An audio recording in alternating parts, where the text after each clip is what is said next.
Привет, это Крис и Егор. Мы здесь уже почти 2 года обсуждаем с вами самое личное и интимное. И за все время существования подкаста мы прочитали реально тысячи ваших историй, и не только про секс. Поэтому мы знаем, как иногда вам бывает тяжело, и как вы переживаете одиночество, страх, тревогу. И на самом деле мы, конечно, тоже. И в такие моменты просто очень хочется, чтобы кто-то был рядом. И у нас есть прекрасная новость. Студия Толк запустила новый проект «Я с тобой». Это подкаст, где каждую неделю выходит дружеское голосовое сообщение со словами поддержки в разных ситуациях. Каждый выпуск обращен к вам напрямую, чтобы вы могли почувствовать самую теплую и искреннюю поддержку. Слушайте «Я с тобой» на всех подкаст-платформах и подписывайтесь на обновления. Ссылочка будет в описании к этому эпизоду. А прямо сейчас мы тоже хотим вас поддержать, поэтому предлагаем выделить себе несколько минут, надеть наушники и послушать первый эпизод подкаста «Я с тобой». Обнимаем. Привет! Ты слушаешь подкаст студии Толк «Я с тобой». Каждую неделю мы записываем для тебя голосовое сообщение со словами поддержки в разных ситуациях. Если сейчас ты тревожишься из-за работы и тебе кажется, что не хватит сил справиться со всем, что навалилось, а усталость такая сильная, что даже не хватает ресурса попросить поддержки, послушай это аудиосообщение, как если бы его записал для тебя самый близкий человек.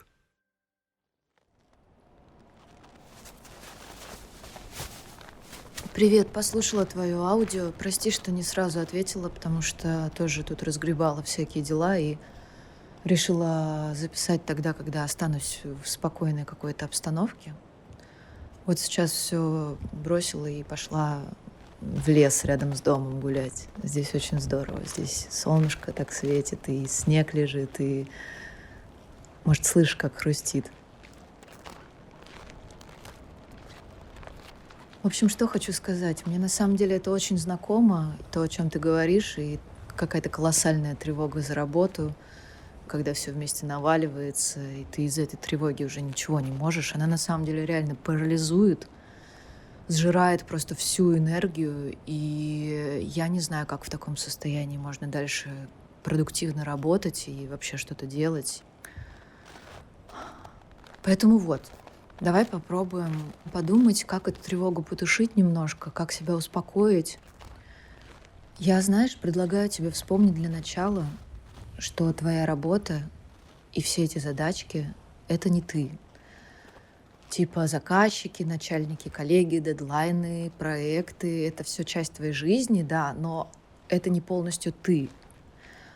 Я не знаю, может быть, попробуешь в уме представить себе это, что вот есть вот это все, что вызывает твою тревогу, и вот есть ты, и отделить это как бы друг от друга. Представить себя без всего этого. У меня, кстати, прошлой зимой была подобная ситуация, когда очень сильная тревога за работу, и просто все чатики бесконечно звонят, и все что-то пишут и хотят, и все дедлайны горят, и клиент звонит. Меня просто трясет в этот момент. Это просто какой-то ужас был. Я, знаешь, что придумала? Я просто взяла, набрала ванну и ушла туда лежать и сказала себе: пока ты не придешь в себя полностью, ты отсюда не выйдешь. И вот сначала у меня телефон лежал рядом с ванной, где-то на тумбочке. В следующий раз я смогла его подальше отложить, и там где-то на 3-4 раз я уже смогла оставить его за пределами ванной комнаты. И действительно справляться с тем чувством, что вот сейчас вот там что-то активно происходит, но я за пределами этого. И переключаться на то, что я чувствую, на то, что я сейчас в воде, в теплой, и вот эту тревогу стараюсь сбросить и растворить. Еще, мне кажется, полезно подумать, откуда эта тревога берется у тебя. Может быть, ты, не знаю, боишься провалить что-то, не успеть, что-то сделать не идеально, боишься, что тебя плохо оценят, твою работу плохо оценят. Здесь, мне кажется, может вот какая штука помочь. Пробовать дойти до крайней точки в этой тревоге, в этом страхе. Типа, спроси себя, вот что мне страшно? Например, что я не успею закрыть проект в срок. Окей, а что будет, если я не успею закрыть проект в срок? И начинаешь дальше развивать эту мысль. То есть меня уволят? Хорошо, если меня уволят, что будет дальше? Попробуй прямо развивать эту мысль и доходить до самого страшного страха. И вот в конце подумать, а настолько ли реально это страшно, что я прям умру? Очень важно понимать, что если ты вот действительно все просрешь и ничего не сделаешь, ты не перестанешь быть хорошим человеком, и тебя не перестанут любить. Ой, мне показалось, что какая-то зверушка сейчас пробежала. Кто ты? В общем, я тебе очень советую, даже если у тебя нет возможности, не знаю, пойти в лес сейчас, или нет возможности просто прогуляться или принять душ, ванную, все что угодно, попробуй хотя бы в такие моменты на 10 минуток отключаться, вот просто все отключать, давать себе 10 минуток для начала и ничего не делать в этот момент.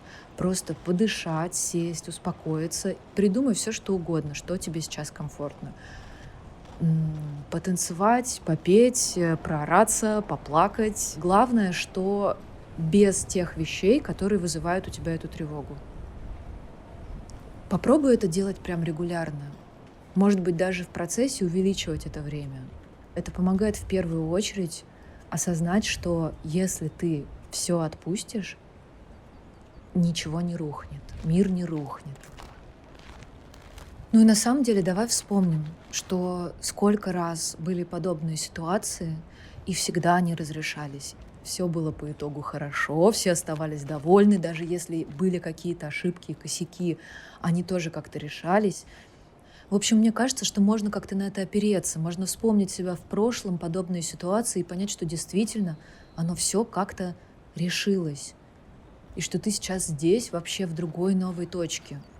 Ну и в конце концов, если немножко приподняться над ситуацией, если немножко приподняться над этим днем, посмотреть на это все более общим планом, то становится понятно, какая это ерунда, которая сейчас может полностью съедать твою энергию и твой ресурс. Вспомни, пожалуйста, что ты самый главный человек, который у себя есть. Побереги себя. Дай себе возможность немножко отдохнуть. Я тебя очень крепко обнимаю. Желаю хорошего дня. И я с тобой.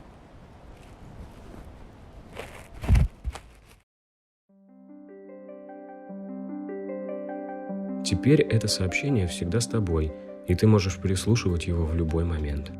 Будет здорово, если ты напишешь в комментариях пару слов о твоих ощущениях.